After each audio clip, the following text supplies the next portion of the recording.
ইস, কি সাংঘাতিক! রথিনবাবুর কপালে নির্ঘাত শনি নামছে এতক্ষণে। ইস, কাল বিকালেও একবার খুলে দেখলে ঠিক স্টেশনে পৌঁছে দিয়ে আসতাম। এরকম ভুল কখন হলো?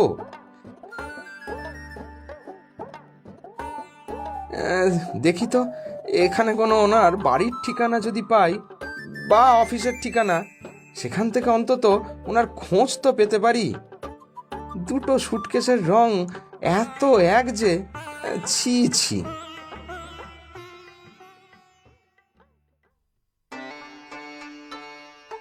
ও গিন্নি, আর কতক্ষণ এইভাবে বসে থাকবে? সকাল থেকে কোনো রান্নাই তো করনি। খিদে যে পেট চোঁচো করছে গিন্নি। পাড়ার সমীরের পাইস হোটেল থেকে খাবার আনাই, তোমাকেও রান্না করতে হবে না তাহলে? তোমার সারাদিন শুধু খাওয়া আর খাওয়া, আমার দিকে কোনো খেয়াল আছে তোমার? সারাদিন শুধু বেগার খেটে যাই সংসারের জন্য, আর সামান্য একটা শাড়ি আনতে বললাম, তাও আনতে পারলে না। তোমার হাত থেকে একটা উপহার গলে না আমার জন্য। কেন গিন্নি? গত বছর যে গোলাপ ফুল এনে দিয়েছিলাম গোলাপ দিবসে, সেটা মনে করো একবার। থামবে তুমি? একটা শখ করে শাড়ি বলেছিলাম, সে শাড়ি তো চোখে দেখলামই না, বাক্সটাই বদলে নিয়ে এসেছো। দাঁড়াও না, আমি ওই শার্ট প্যান্টগুলো না পরে যদি বেরোই, দেখে নিও। হায় ভগবান, এই যে খেপে গেছে। অজয়বাবুকেও বলিহারি, বাসে ওঠার আগে নিজের ব্যাগটা ঠিক করে দেখে নিয়ে উঠতে পারলো না, এখন আমাকে ঠেলা সামলাতে হচ্ছে। কি বিড়বিড় করছো শুনি?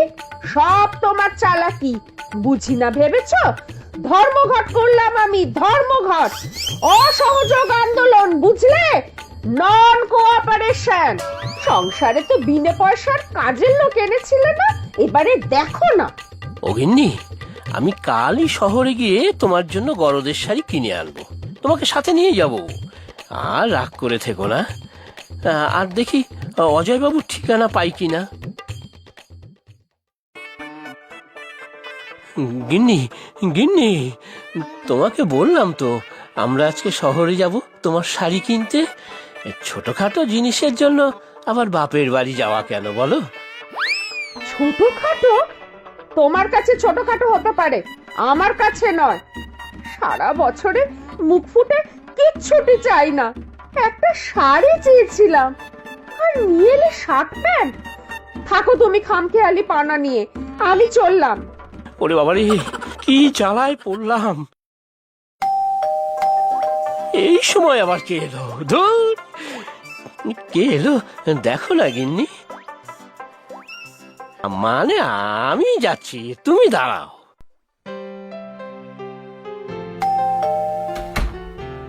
মনে আছে তো আমাকে? আপনি, আপনাকে মনে থাকবে না? দেখুন না কি কাণ্ড হয়েছে, সবই তো জানেন। বউটা আমার আর থাকবে না। কেন? বৌদির আবার কি হলো?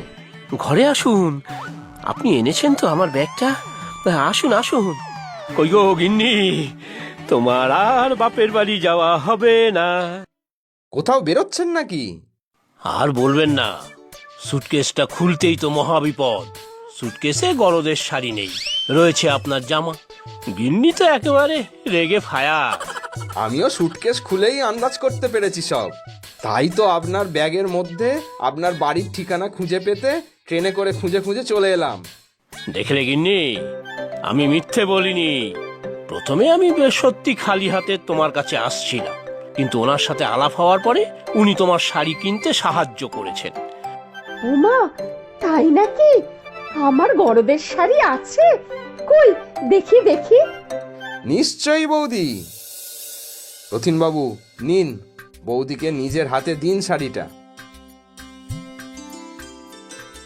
কি সুন্দর শাড়িটা, আমার খুব পছন্দ হয়েছে গো। আপনারা বসুন, আমি এক্ষুনি চা করে আনছি। আর তোমার বাপের বাড়ি যাওয়া? কি যে বলো না, তোমাকে ছেড়ে আমি কি কোথাও যেতে পারি? আচ্ছা, আমি চায়ের সাথে কিছু জল খাবারও বানিয়ে আনছি। দেখলেন তো অজয়বাবু, কত বড় মহাসংকটে ছিলাম। ভাগ্যিস আপনি আসলেন, আর এখন থেকে ব্যাগের মধ্যে নিজের বাড়ির ঠিকানাটা রেখে দেবেন। আমার তো মাথায় হাত পড়েছিল একেবারে মশাই। এতদিন শুধুই খামখেয়ালি ভাবে চলতাম, এবারে নিশ্চয়ই রেখে দেব। সত্যি বিয়ে করা মানে অনেক হ্যাপা। কি তাই তো? বিয়ে করা হলো দিল্লি का লাড্ডू, जो खाया वो पछताया और जो नहीं खाया वो भी पछताया।